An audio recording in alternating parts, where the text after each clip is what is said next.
हम खलनायक नहीं कहेंगे, लेकिन हिंदुओं के नायक नहीं हैं। और ढोंगी हिंदू हैं, हम ढोंगी हिंदू कहेंगे, खलनायक हम नहीं कहेंगे, लेकिन हिंदू ढोंगी हिंदू कहेंगे। अगर ओरिजिनल हिंदू होते तो अपने माँ का वो जल देते। डायरेक्ट माफिया को मोदी का और बिहार सरकार का प्रावधान। पैसा बालू के बारे में ये लोग बात करते हैं, इसको इनको हैसियत नहीं है बालू वालों पर कार्रवाई करने की। दो बालू माफिया पैसा लेकर के एमएलए खरीदने के लिए। मोदी जी ने क्या किया जो अपने को कहते हैं कि देश के हिंदुओं के हम नायक हैं, और नायक ही खलनायक का रोल करे, तो उसके बारे में क्या कहें? हिंदू के ठेकेदार तब तक हैं जब तक इनको हिंदुओं का वोट। जिस तरह से देश में ईवीएम के खिलाफ आंदोलन चल रहा है, अगर ईवीएम रहेगा, ईवीएम सेट कर देंगे तो 400 पार जाएगा। इस तरीके से बीते दिनों महागठबंधन के द्वारा पटना के ऐतिहासिक गांधी मैदान में जन विश्वास महारैली का आयोजन किया गया। अब जाकर इसको लेकर प्रतिक्रिया आने लगी है। ऐसे में भाजपा के द्वारा यह कहा जा रहा है कि जिस तरीके से आधी आबादी महिला सशक्तिकरण की बात करते हैं लालू प्रसाद यादव, तेजस्वी यादव, ऐसे में ये लोग कहीं ना कहीं झूठा, कहीं ना कहीं देखा जाए तो जो दावा है वो करते हैं। ऐसे में इसको देखते हुए, महिला सशक्तिकरण को देखते हुए महिलाओं को गंदे गंदे गानों पर नचाते हैं, और ऐसे में जो माफिया हैं उनके तरफ से कहीं ना कहीं ऐस किया जाता है। यानी कि कई सारे बयान जो है वो दिए जा रहे हैं बीजेपी के द्वारा। हमारे साथ बात करने के लिए राजद विधायक दिनारा से विजय कुमार मंडल है, जुड़ेंगे, बात करेंगे। विजय मंडल जी, कैसे देख रहे हैं? कहा जा रहा है बीजेपी के द्वारा कि महिला सशक्तिकरण की जो बात कर रहे हैं आप लोग, अश्लील गाने बजा रहे हैं, जिस तरीके से रैली कर रहे हैं और अश्लील गाने बजाकर महिलाओं को नचवा रहे हैं।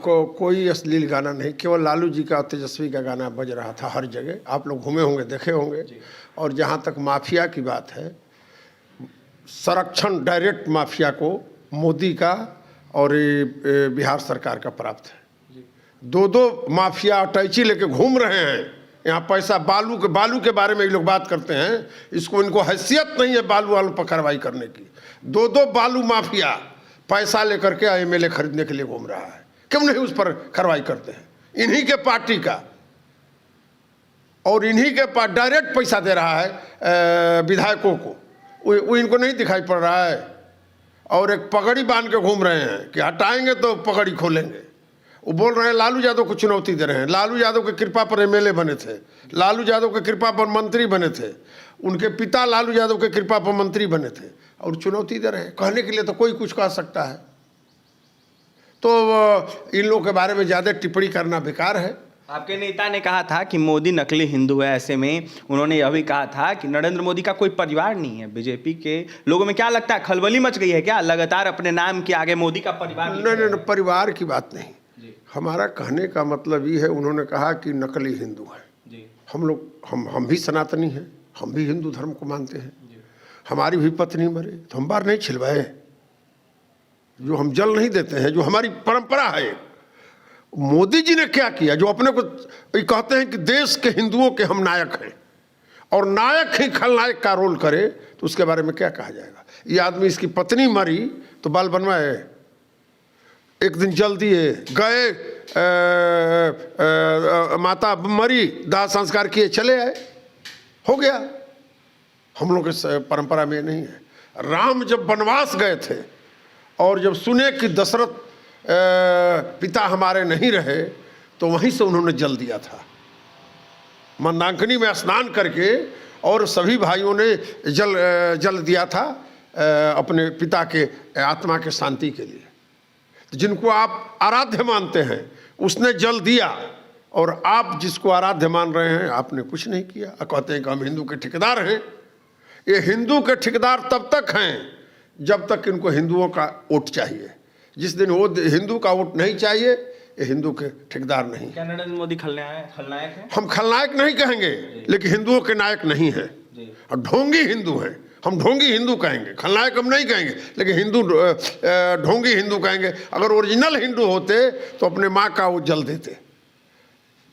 उन्होंने कोई जल, राम जिसको आराध्य हम मानते हैं, राम को, उन्होंने सुना कि मेरे पिताजी अब नहीं रहे, तो वहीं पर उन्होंने स्नान करके और जल दिया, जो हमारी परंपरा है उसके अनुरूप। अच्छा विजय मंडल जी, जिस तरीके से नरेंद्र मोदी बीते दिनों बिहार पहुंचे थे, लगातार कई सारे दावे कर रहे थे, परिवारवाद की पार्टी राजद को बता रहे थे, कांग्रेस को परिवारवाद की पार्टी बता रहे थे, और 40 में 40 सीट बिहार में जीतने की बात करते थे, 400 पार देश में बात कर रहे थे जीतने की।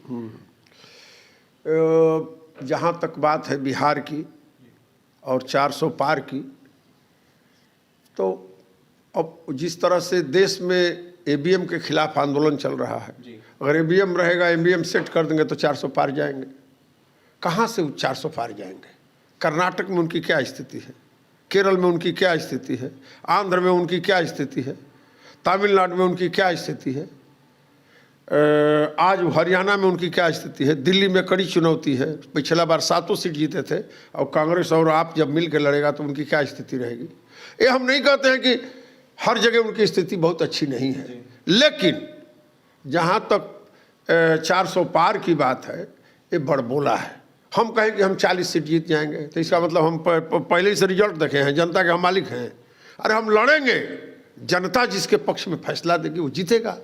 आपको 39 दिया तो आप जीते, लेकिन जहाँ तक सवाल है समीकरण का, बिहार में 5-7 सीट ऐसा है जहाँ वो कभी नहीं जीत सकते हैं। और अररिया वो कैसे जीतेंगे? हम कहते किशनगंज कैसे जीतेंगे, मधेपुरा कैसे जीतेंगे? जो सोच रहे हैं वो होने वाला नहीं है।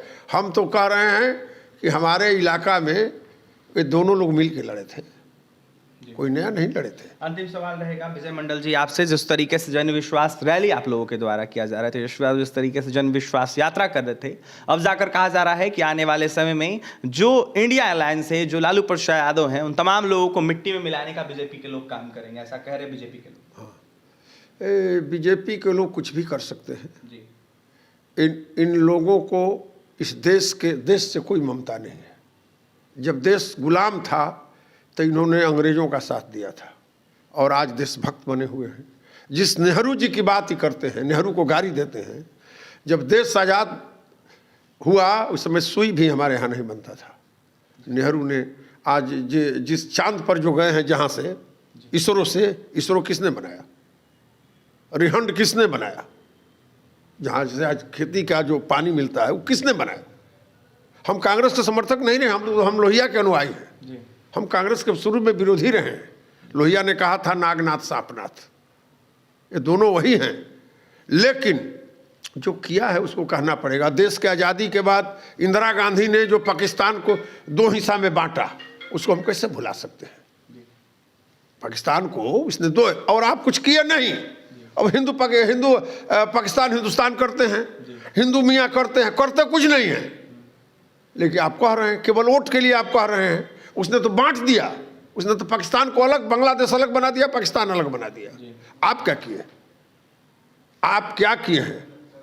हमारे सैनिक मारे गए, आप सैनिकों को मरवा कर राज करना चाहते हैं। तो कांग्रेस ने देश की आज़ादी की लड़ाई में रहा है और आज भी है। ये हम नहीं कहते हैं कि कांग्रेस में गलत लोग नहीं हैं, हर जगह गलत हैं, हर जगह अच्छे हैं। तो देख सकते हैं हमारे साथ बात करने के लिए राजद विधायक दिनारा से विजय कुमार मंडल थे। यह साफ कहते हुए नजर आ रहे थे कि आने वाले 24 के चुनाव में जो भी होगा जनता जवाब देगी, जनता तय करेगी। ऐसे में कई सारे हमने सवाल किए जिसका मुखर होकर जवाब रख रहे थे राजद विधायक विजय कुमार मंडल। क्या कुछ कह रहे थे आपने सुना है। और भी तमाम खबरों के लिए NBC 24 के साथ बने रहे। बहुत बहुत